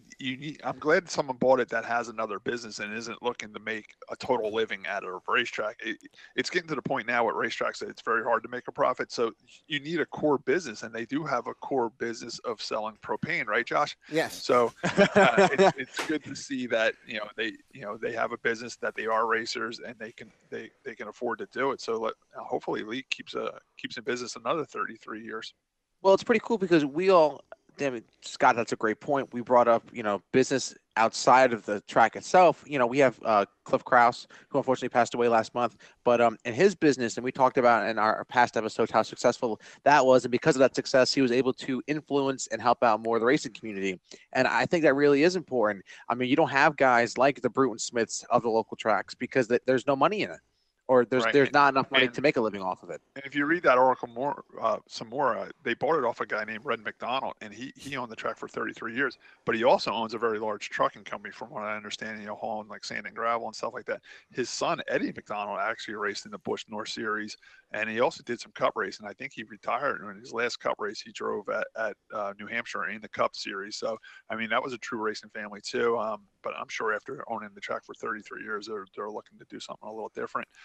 Maybe just retire, but yeah, I think Lee's in good hands with a new owner that is a racer and owns a propane company, as their main business. Well, I know that a lot. I mean, you're talking about getting a tour racing in there and all that, and how it's good that somebody's not necessarily trying to make their living off of owning a racetrack, and you see.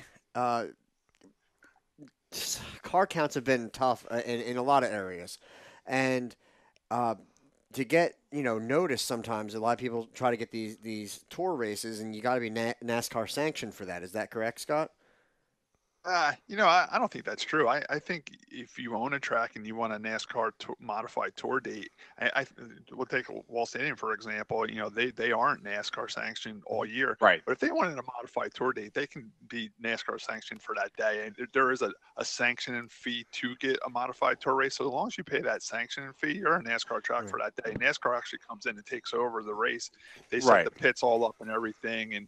And that's – a lot of people say that, there's no way Wall Stadium can ever get a modified tour race because they're not NASCAR sanctioned.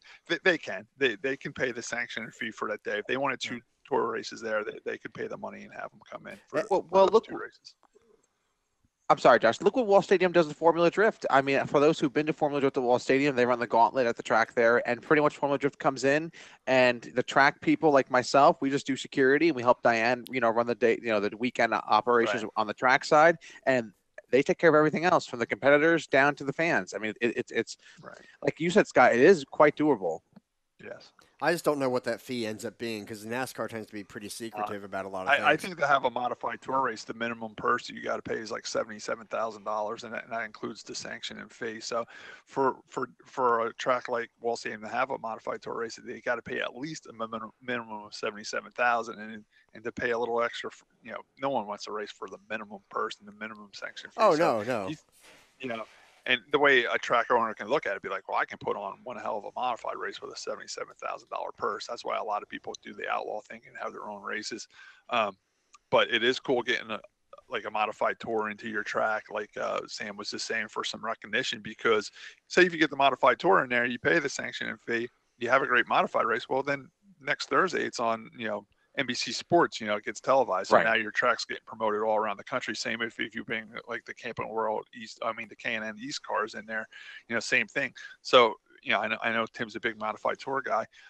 He would love to see a modified tour race at Lee, and maybe it will happen under new ownership. Well, it's yet to be seen, but I do know Lee mainly runs on Friday nights, but they could have a modified tour race on a Friday night. Why not? Yeah, right. If it's especially if it's a one-off. I mean, because you think like Turkey Derby is not anyone's normal weekend, but you get this big draw for it's kind of a one-off event. And if you had that was going to be your big, what was it? New Egypt does a couple Wednesday night events. And it's always packed. I mean, I go, because I'm not at Wall Stadium, so I can go over there on a Tuesday or Wednesday night and watch, because I'll never get a chance because they race on the same Saturday nights as us. So I think sometimes the midweek shows work well because you'll get a crowd because people can't go there normally because they're at their other racetrack, so then they'll go check it out, Time will tell. Maybe next year when the 2019 modified tour schedule comes out, maybe Lee will be on it. We brought up Turkey Derby. Speaking of Turkey Derby, we have multiple Turkey Derby past modified winner Jimmy Blewett on tap. He was supposed to come this week because previous commitments and life and stuff, he couldn't come. But we do have Jimmy Blewett on tap pretty soon to come on the show. For our listeners, to get more of that local feel, but Jimmy also has opinions about a lot of other things, like what's going on with NASCAR. He's a NASCAR wheelie modified driver. He's sharing that ride with Ryan Preece. A lot of good things going on with Jimmy. And also now today that Jimmy's doing a crazy thing. It's like it seems like he wants to do the whole modified tour, but he wants to do it with a bunch of different car owners, which is cool. Spread the costs out. I mean, I know he wants to do it with a few races with his grandfather. He's already doing a few races with Eddie Partridge with the Ryan Preece deal. Now he just signed on with Eddie Harvey Racing. With one. To do 3 or 4 races that Burt Myers can't make it to. It's going to be. I'm really going to pay attention to what Jimmy's doing this year. I think he's got a pretty exciting year planned out for him. Jimmy's one of those guys that he's always keeping busy, but you never know quite what he's doing. He always has something up his sleeve. Me and Tim have been friends with Jimmy all our lives. I swear, like Jimmy's life is so crazy. There's times me and him will go tow a car together at 10 a.m. and he's telling me, "Hey man, I just put a deal together. I'm going to race Oswego just to say, Eddie Harvey Racing. Yeah, I just signed a deal. I'm going to go race, the Budweiser Classic for Eddie Harvey Racing. Next day, I'll check Facebook and it says Jimmy Blewett going to Oswego racing for Eddie Partridge. Like it changes that quick. There's literally times I'm with Jimmy Blewett and he tells me straight up what he's doing, and then a day later it has changed. And Tim's dealt with Jimmy on the tour. I mean, there's times Jimmy's already go to a race and something pops up and he can't make it and he cancels last minute, and sometimes he'll tell you, no, I'm not going. And the next thing you know, he's heading up there. So he leads a pretty exciting life. And I like watching him race, and I enjoy his enthusiasm for trying other things. I mean, sometimes he's a dirt racer, sometimes he's not dirt racing. Sometimes he's a modified tour driver, and other times he isn't, So it's going to be exciting to see what Jimmy does. And Jimmy does plan on traveling much like Matt Hirschman does, hitting all the big money shows, ROC, Tri-Track, Modified Tour, whatever it need to be. And plus run for the SK points at Thompson. Yeah, now was that what the team he raced with at New Smyrna, Tim? Is that who's driving the SK car for? Yeah. And the first race of that is like whatever icebreaker, what's it, the Thompson race is not the icebreaker. But the thing for racing. No, it is. Yeah, it is. It's the icebreaker, yeah. So there's a lot of people, he's not going to run wall a lot, but maybe now at the tour, but people don't realize that Thompson runs. But Thompson's on Thursday nights or something. Yeah, I think it's actually Wednesday now. I think they went to Wednesday. Yeah, I think they run Wednesday night, so that doesn't conflict with what Jimmy wants to do at Wall Stadium. Pretty much with, the modified tour, usually those races don't conflict with Wall. Wall usually has off those weekends because Andrew goes there too. Right. So I don't think Jimmy's going to miss that much Wall at all. And a lot of people say, "Oh, Jimmy's going to be super busy trying to win that championship at Thompson," but it is on Wednesday nights, and I think it's only like 8 or 9 races. It's not even. It's a super. It's not even anymore. Yeah. 6 or It's a real short series, Yeah. so I think you will be able to do that easily on a midweek show. And for those who are interested in going to the Icebreaker, because we have a lot of local listeners, that is the weekend after Easter, April 6th and April 7th and 8th. All right. For those who are interested in going. Yeah, So, I'm looking forward. I'm going to let Jimmy speak. I would go for to a himself. race right on Easter. I remember Bridgeport had a race right on Easter Sunday, and it was actually well attended. They did it later in the afternoon, so if you were a church-going guy like Sam Ballard, you could go to church, and then after church, everybody headed over to the racetrack. Sam, would you ever go to a race on Easter Sunday? I think I was considering it, but I don't think Mama Bao would let me. You got to cut the cord sometime, Sam. What exactly is Easter? Like Jesus? Oh boy! Oh, this is great. I always wanted a quick religion podcast. Religion was the day Jesus came back from the dead. There you go. I would say Christmas was the day he was born. Right. It's his birthday. Right. Yes. Just like Eric Brennan's birthday is today. Eric Brennan's birthday is Friday. He's taking off. His birth week is today. Okay. Week. He has to celebrate the whole week, you know. Jesus' birthday was on Christmas, and Easter was the day he rose from the dead, right? Right. I advise Eric Brennan not to try the Jesus thing, though, because I guarantee he's not going to go as well as Jesus did. No. When he puts holy water on his head, it burns. One more religious question. Good. What is the day Jesus died? Was that Good Friday? Good Friday? No. Good Friday. Good Friday. Good Friday. And for those who why is it good, Sam? Good Friday. It's a Good Friday because the gates of heaven opened up. Hey, this is great because Billy Graham passed away. I feel like Billy Graham's nodding in heaven. He's laughing. I'm sure he was a huge fan of the show. But Jesus passing away was a good thing. Right. Because there goes my chance of becoming a priest. Jesus was happy. Jesus wasn't happy he died. The people were happy Jesus died because it opened the gates of heaven. He died for our sins, which in return opened up the Sam. gates of If he rose, after what was it? He sacrificed a weekend for our sins. Hey, the weekends are for the boys, and that's a big sacrifice. In Eric Brennan's world, yes. I give it to him. Here goes our RPM podcast ratings in the Bible Belt. Yeah. Look, if you like the religious talk, please check out the 10-minute Bible Hour podcast.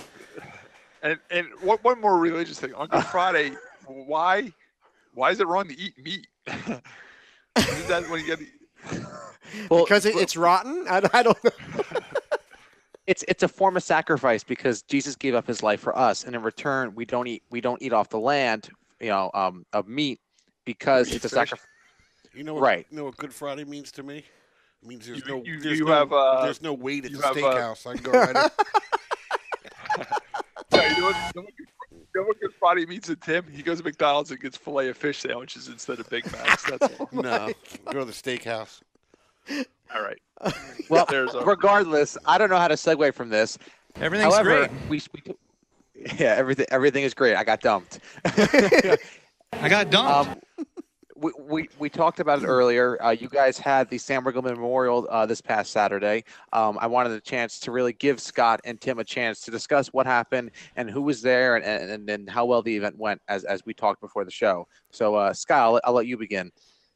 It was great. I mean, it really was. I mean, it was really a celebration of life. I mean, I've seen a few people shed some tears, but everybody was really smiling and laughing and telling stories about my father. Some stories I never even heard, which were pretty cool. It was very well attended. I mean, the crowd was great.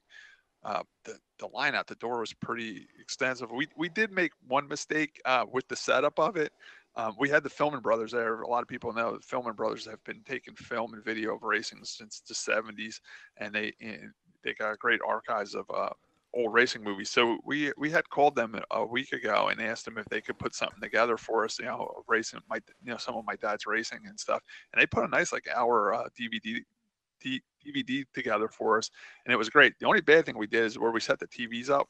It was like you walked in and we had my dad's cooler, his racing cooler that he brought to the racetracks that had pictures of me and his race cars on it. We had that set up with his favorite candy, which was hard candy, root beer barrels. And then when you walk past that, that's where the racing movies were set up. So people didn't really get past the racing movies, they would stand there and it kind of backed the line up. But once people got moving around. I'm at fault for that too. I'm not going to lie. I mean, Josh sat there the whole time. We should have set the racing movies up on the other side of the room. This way people would have kept walking around seeing the pictures and stuff. But no, it was very well attended. It was a good time. We had I know who wasn't there. holding up the line. Eric Brennan. Eric Brennan? Yeah. Yeah, Eric Brennan was a no-show. But Eric did call me and told me he was stuck at work on a Saturday night, which made no sense. But Eric did call and apologize that he didn't make it. Eric did call and apologize and said he wouldn't make it, and I understand. He's coming from Staten Island. But yeah, there was a lot of people there. And a lot of people did enjoy watching the racing movies and seeing the old racing pictures. We did have one surprise. A former street stock racer named Nick Marsigliano that raced with my father. He showed up carrying one of my dad's fire suits with him. He showed up and he came in and he said, "Hey, Scott, I got your dad's fire suit." I said, "Where did you get that? We don't even have." We did have his own old helmet, but we didn't have his old fire suit. He's like, "When your dad stopped racing, I was still racing, and I needed a new fire suit. I bought your dad's fire suit for $20 off him, and I wore it when I raced, and I've had it ever since." So he showed up with the fire suit, so we hung it up, up front where all the stuff for the memorial was. So we did have his racing helmet there, and we had his fire suit. And a little cool side note of that is Ray Shea from the Garden State Vintage Club that runs the museum at Wall Stadium said, "Oh wow, you got your dad's fire suit and helmet." I said, "Yeah."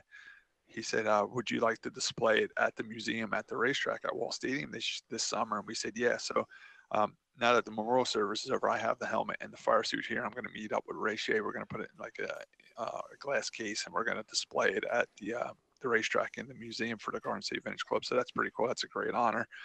We had some great people show up from the racing community, people that raced today, people that you raced back with my father. They Diane Krause, the promoter of Wall Stadium, she showed up and she was actually shocked. She knew my dad for years. My dad worked for her selling the racing collectibles, and my dad had a racing collectible business, and he sold at the racetrack. And he worked with Diane with selling the racing collectibles. He never knew my dad raced. When she walked in, she said, "Scott, whose fire suit is that?" I said, "Oh, that was my father's." And she's like, "Oh, I never knew your father raced." I'm like, "Oh yeah, he raced for many years before me. And my grandfather raced before him. I'm actually a third generation driver in our family." And then she said that's something pretty funny too. She's like, "Scott, why is the fire suit all white?" I said, "Diane, back then you didn't have the fancy fire suits you have now with all the sponsors and stuff. Basically, you picked out a white fire suit with a blue stripe on it, or a white fire suit with a red stripe. That was about it." So she thought that was pretty cool, And the old fire suits back then looked like they were satin, So she thought it was pretty cool that the old fire suit was there, and she got a little history lesson there. Another person that showed up was Tucker Nichol. Tucker Nichol is the son of Jenny Nichol that opened Wall Stadium from day one in the 50s. He told my brother a cool little side story on that, that Wall Stadium was copied off of a racetrack in New England. My brother said England, but it was New England. In Westboro, Massachusetts, it was Westboro Speedway. And if you go online and look up old pictures of Westboro Speedway, it looks identical to Wall Stadium. So it was cool hearing that little story. So it was a great time. It's a sad occasion that we had to all get together under those circumstances, but I think we made the best of it, and I think everybody enjoyed it, and a lot of people learned a lot about my father, and I learned a lot about my father by hearing other stories from other people. So it was a good time. Bob Menschner, the Reverend from our track on the Racing with Jesus, he did the memorial service. Jalopy Jack, another famous guy that hangs around the racetrack, he got up and said a few words that were very touching. He watched my dad race in 1969 on Staten Island at the Wise Class Speedway. So he had a couple cool stories about that I never heard. And then Earl Krause. Earl Krause always does a great job. He's watched my father race from the 70s at New Egypt Speedway. He really had some touching words of saying he did a great job speaking in front of everybody. And I never got up and said anything. I was talking the whole time to people. My brother didn't get up. He was talking to people. My mom was talking to people the whole time. So I just want to thank those three guys for getting up and saying some great stories about my father in front of everybody. Jalopy Jack traveled quite a bit to get there too. I remember. Yeah, Jalopy Jack. The weird thing about Jalopy Jack is I never thought he drove. I didn't think he had a driver's license. He's the guy that comes from. He lives in New York. He lives right in the city of New York, and he travels to Wall Stadium by train. He takes a train into the Belmar train station, and then he takes a a taxi from the Belmar train station to Wall Stadium. Wow.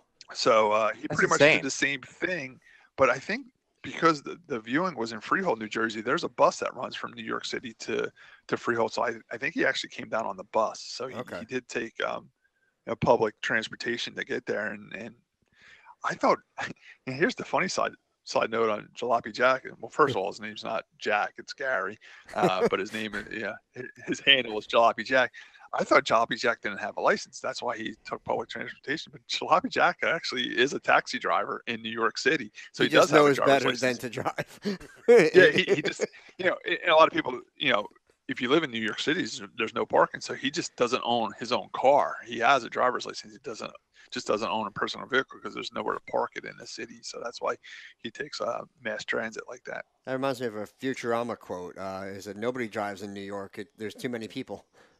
Yeah, exactly. or too much traffic. I think that's what it was.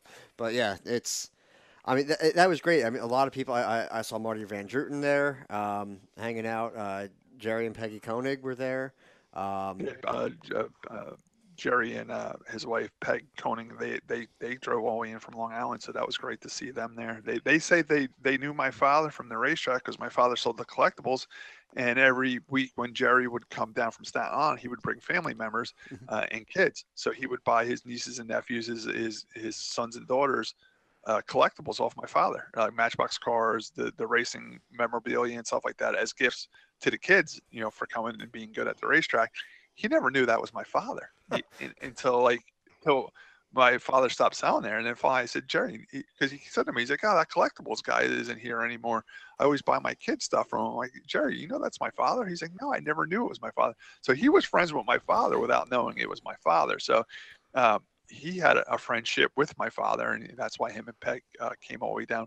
And plus, to sit with me and support me, and they did. They came to the repast dinner with us afterwards at Woody's, and I sat with them the whole time talking and telling stories. It was a good time.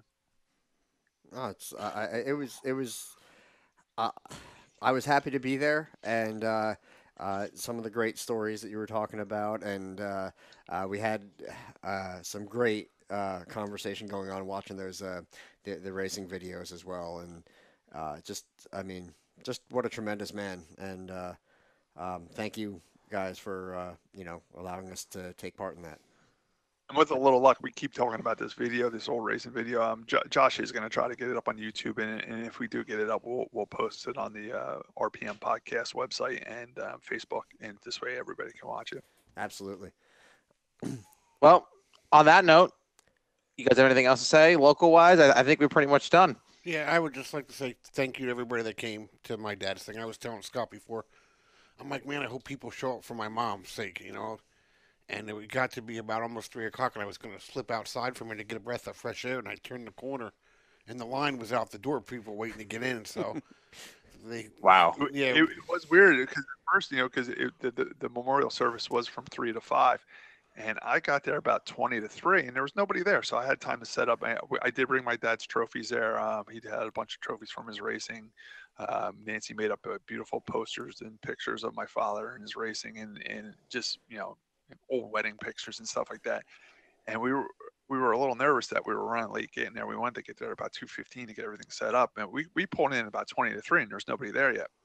I'm like, oh man, we might have a bad turnout here, And then I set everything up, and before I had everything set up, I looked at the door, and like Tim said, there was a line out the door. I'm like, oh wow, everybody's ran it. What was cool? We told everybody, come as you are. There was people there. That one tow truck driver was there with his fluorescent tow truck clothes. And that was good. I was, glad to see that people came as they were. That actually worked out really well for me because I was on my way up I stopped in Tom's River. I had an eye exam. And my right front caliper seized up as I was getting off the parkway. So I ended up having to work on my truck before I came. So, I was, getting there. And, as opposed to doing it in a suit or something like that, actually was fortunate. Even Bob Menster, our Racing with Jesus minister, from the racetrack who was given the memorial service in front of everybody. He was in sweatpants. He was in sweatpants. Did you but expect anything at first, else? people were like, "I can't believe this guy didn't dress the part." I said, "You know what though? I told everybody from day one, it's come as you are. Just come as you are." It's like you're saying. I had a friend from the towing business that was friends with my father. He showed up right from a towing call in all his fluorescent yellow safety gear, and we welcomed him with open arms. We were happy he showed up. It was totally come as you are. My dad was a working guy. He never really dressed up much. He was always in work clothes. So it was cool seeing people there in work clothes. And then some people did dress up. I mean, I was in a suit. There was a lot of people dressed up, but it was a great mix, and we had a lot of fun. Well, we got to thank the Garden State Vintage Stock Car Club. There was very many of those guys there to represent that club that my dad was a part of. So that was good. And in lieu of flowers, instead of buying flowers, if people can make donations in my father's name to the Garden State Vintage Club, they do a lot of great stuff, helping racetracks stay open, restoring old race cars. They have the museum that I mentioned before. They also donate money to the Matheny Christmas Party every year, which is a great event attended by racers. And another thing they do is that they're starting a scholarship fund for kids that go to auto tech. So in the area of Wall Stadium. So if you want to donate to the Garden State Vintage Club in my father's name, that would be great. Well, I mean, and despite of all this bad news, it's great to hear that your father is gonna be remembered in such a great way. And I'm sorry I couldn't make it, guys, but it looked like it went well, and I'm really happy for you guys. And anyone who doesn't know Scott and Tim, and more Scott because Tim, you and I are really in the group chat that we're in, but Scott was keeping us updated throughout the weekend, still talking racing. I mean, I'm sure your dad would be proud and be really happy that everything's still going on as it is. So yeah, my dad was a true racer. I mean, I did play a little baseball when I was a kid, but my childhood memories with my father was racing and camping. And ironically, every time we went camping, it was at a racetrack. So we were either camping or racing or both, doing both. I mean, he ended up buying a Ram truck in his career so he could tow both. He used to put the race car up on the back of the Ram truck and tow the camper behind it. And we would go to racetracks. So that's how much I was thinking about the Ram truck the other day. Quick story. We weren't made of money back in the day, and my dad had to have this Ram truck. He had to have it. My mom's like, well, you can buy the Ram truck, but you're driving it to work every day. He drove that from Farmingdale to Shrewsbury every day as his personal vehicle. And we used to have, it's for the local people, it's the development like where where Harry Reid lives, that development on 33, with all the kids used to wait for the bus there. And my dad would only go 35 miles an hour. The kids used to count the cars that were stuck behind him every day. And when they got to high school, they would tell me, well, he had 35 cars lined up behind him today, or 20 cars lined up. And he was just diehard. He drove that thing everywhere. That was his personal vehicle. Yeah, his personal vehicle was his race hauler. It was a Ram truck. And like we mentioned in previous shows that my dad would race 3 days a week. So we get home late from racing on Sunday night. He would just leave the race car right on the Ram truck, and he'd bring it right to work with him, And then when he would get home from work Monday night, we would unload it and then work on it. But yeah, I mean, he was so into racing that he, like Tim said, his daily driver was the race car hauler, which was pretty cool. And I can tell you one crazy story that I never told my dad about that Ram truck. My dad was very old school. He never locked his doors in his house, never locked the doors to his Ram truck. He wouldn't even bring the keys in the house to his Ram truck. So one day, him and my mom went somewhere in my mom's car, and my dad's tow truck was in the driveway with the keys in it. Well, my friend Ronnie Cosby came over, and he said, "Scott, I just bought a canoe." I said, "Okay." He's like, "But we have no way to pick it up." I said, "Well, you got your license, right?" He's like, "He just turned 17 and just got his license." He said, "Yeah, I got my license." I said, "Well, my dad leaves his keys in the Ram truck all the time." I said, "Let's go pick up the canoe and strap it to the back of the Ram truck." So we actually drove my dad's Ram truck to the other side of Farmdale, loaded this canoe up on the race car hauler, strapped it down, took the canoe to my friend Ron's house, and then put the Ram truck right back to where it was. And my dad never knew we took it to haul the canoe. So that day it was a canoe hauler, Oh, that's funny. I like that. I don't think I'd have the kahunas to do that, but Sam's a good boy. Yeah, yeah, sure. Anyway, I think that's a wrap. Great show, guys. I hope you guys had some fun. I Are we did. going to do what we learned today? Yeah, I was about to say, Josh, you want to begin what we learned today? No, I'm going to take the end of that. I tried. I tried. Sam, you go first. Alrighty. What did I learn today? I learned today that we have a new host in Claire. I don't know if you guys are going to actually hear any of that, but No, they will. she was great. And I learned that F1 uses kitty litter. I also learned. Oh, I wrote that down. I ripped it up. Dang it! I wrote something. I wrote something funny down, but I completely forgot what it was. Yeah, I think that's it. The kitty litter. Claire makes a great host, and that I'm a church boy. Yes. Tim, what'd you learn? I learned there's actually girls do go to Sam's apartment. And besides that, just happy to be here. Thanks for having me again.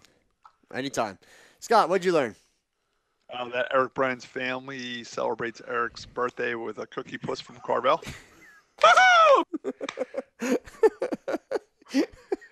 Oh, poor Eric. All right, off the air, I learned that Sam had goo on his hands and his keyboard. Oh, boy. Before the girl got there, of all things. Thanks, Josh. I learned that Scott is not Sterling Marlin. I learned that Harvick has a lot of bush. Tim's not scared of the pink. Tim likes his bun steamed, and Sam is a gentleman. I try. Well, gentlemen, it was a great time. Folks, tune in next week. Hopefully, Eric Brennan will be here, and NASCAR Wheeler Modified driver Jimmy Blewett. Like us on Facebook, follow us on Twitter. We tweet constantly. Instagram, website www.therpmpodcast.com. That's Check us out on the Patreon. RPM podcast. therpmpodcast.com. Yes, my bad, Josh. Check us out on Patreon. These podcasts aren't cheap, but we love doing what we do. And we're going to get some extra goodies. Sam and I are working on all those extra goodies. We're talking about extra segments, fun inside stuff behind the scenes. It's going to be a lot of great stuff. Don't worry, we're going to get that to you. Yeah. Well, thanks for listening to the RPM podcast. Go to Wall. See you next week. And if we don't see you next week, you're lost.